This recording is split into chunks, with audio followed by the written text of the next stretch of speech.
अस्सलाम वालेकुम मेरी यूट्यूब फैमिली, कैसे हैं आप सब। उम्मीद है खैरियत से होंगे। अल्लाह पाक आप सबको खुश रखे, ढेर सारी खुशियाँ दे, आमीन सुनो आमीन। अभी मैं बना रही हूँ पास्ता सिवैयाँ। कौलसन वालों की बहुत मज़े की बनती हैं, लजीज बनती हैं, इनका अपना टेस्ट आता है। तो रेडी करती हूँ आपके सामने। वीडियो को फुल वॉच कीजिएगा और जो लोग मेरे चैनल पर पहली दफ़ा आए मेरे चैनल को लाइक कीजिए, सब्सक्राइब कीजिए, शेयर कीजिए। तो इजी मेथड से बनाऊँगी, झटपट रेडी होंगी। तो चलिए शुरू करते हैं। मैंने 2 पैकेट इसके लिए हैं, आप एक भी ले सकते हैं जितनी आप बनाना चाहें अपनी क्वांटिटी के मुताबिक। तो मैं ये 2 बनाऊंगी। तो चलिए शुरू करते हैं। 2 टेबल स्पून भर के ऑयल लूँगी। बिस्मिल्लाहिर्रहमानिर्रहीम। और 4 से 5 अदद इसमें छोटी इलायची शामिल कर दूँगी। इलायचियाँ पक चुकी हैं, कड़क हो चुकी हैं। तो ये मैंने पैकेट से निकाल ली सिवैयाँ, पास्ता जो था। तो बस अभी इसमें शामिल करूँगी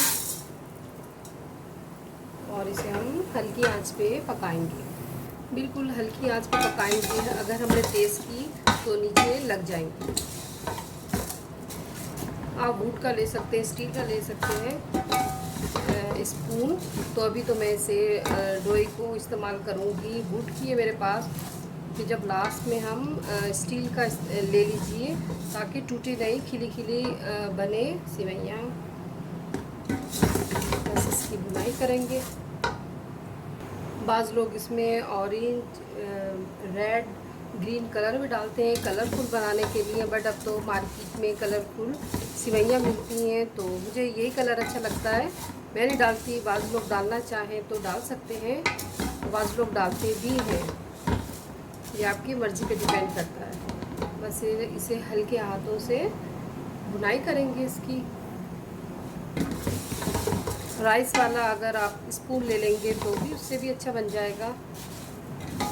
और इससे वुड की स्पून से तो ज़्यादा अच्छा बनता है, बुनाई अच्छे से हो जाती है।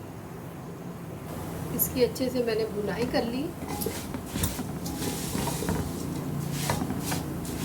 बुनाई करने के बाद इसमें 4 से 5 गिलास में पानी शामिल करूँगी।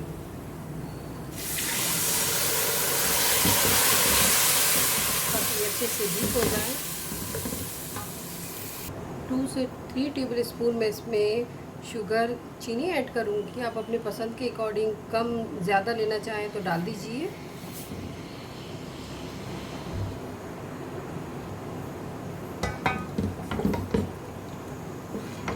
चमचा चलाते रहेंगे और आंच आप तेज़ कर दीजिए और चेक कर लीजिए चीनी को। अगर चीनी कम है तो और डाल दीजिए आप अपनी पसंद के मुताबिक। बस मैंने इतना पानी डाला है कि अच्छे से पक जाए। फिर इसे दम दे देंगे, बस रेडी हो जाएंगी झटपट।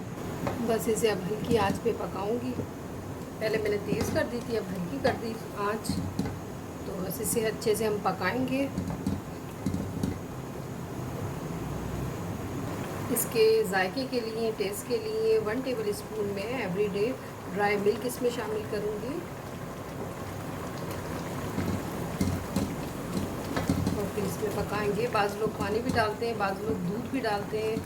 तो आपकी मर्ज़ी है। मैं पानी डालती हूँ, मुझे दूध में बनी हुई अच्छी नहीं लगती सेवैयाँ, तो पानी में ज़्यादा टेस्ट आता है। आप ड्राई मिल्क डाल सकते हैं टेस्ट के लिए। तो 1 टेबल स्पून ड्राई मिल्क काफ़ी है। और अब थोड़ा सा इसमें डालूंगी पिसा हुआ खोपरा, तकरीबन 1 टेबल स्पून। बस इसका पानी अब ड्राई हो चुका है और अब इसे दम लगाऊंगी थोड़ा और ड्राई हो जाए। इसे ऐसे दम लगाएंगे जैसे हम राइस पे लगाते हैं।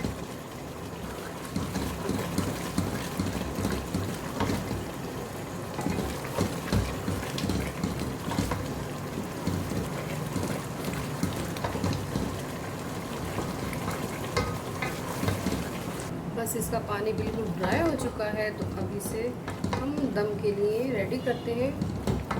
इसको दम देते हैं तकरीबन 10 मिनट के लिए। दम हो जाए फिर आपको दिखाते हैं। तकरीबन 10 मिनट गुजर चुके हैं। अब देखते हैं इसे। बिस्मिल्लाहिर्रहमानिर्रहीम। ये देखिए जनाब, खिले खिले सी बहुत मज़े की बनी है, बहुत प्यारी खुशबू आ रही है। अब इसको हम हिलाएंगे चारों तरफ। और अब मैं इसमें रूह केवड़ा शामिल करूँगी, थोड़े से इसके 2 से 3 ड्रॉप खुशबू के लिए। ये देखिए, जिसके कैप में निकाल लीजिए, 2 से 3, ज़्यादा नहीं डालना हमने, और इसे फैला लेंगे। फिर इसे मिक्सअप करेंगे अगेन। बहुत से लोगों को पसंद होता है रूखे वड़ा, बहुत से लोगों को नहीं, तो ज़रूरी नहीं है। अगर आपको पसंद है तो डाल दीजिए, नहीं तो स्किप कर दीजिए। मुझे अच्छी लगती है इसकी खुशबू, तो इसीलिए मैं इसमें शामिल करती हूँ। अब मैं इसे प्लेट में निकालती हूँ और गार्निशिंग करके आपको दिखाती हूँ। गार्निशिंग करूँगी पिसे हुए खोपरे से और पिस्तों से। भी निकालती हूँ इसमें प्लेट में। बिस्मिल्लाहिर्रहमानिर्रहीम।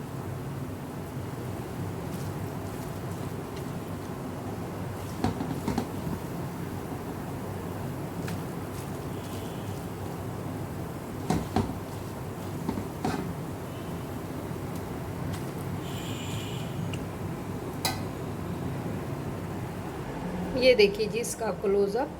और अब मैं इसमें पिसा हुआ खोपरा और पिस्ते शामिल करती हूँ, गार्निशिंग करके आपको दिखाती हूँ इसका फ़ाइनल लुक। ये देखिए जी इसका फ़ाइनल लुक। तो मैंने इस पर गार्निशिंग कर दी पिसा हुआ खोपरा, बिल्कुल ऐसे लग रहा है जैसे हलवा या मिठाई होती है।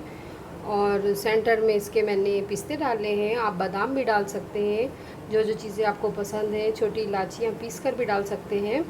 तो मुझे पिसा हुआ खोपरा और पिस्ते पसंद है, तो ये 2 चीज़ें मैंने इसमें शामिल की हैं।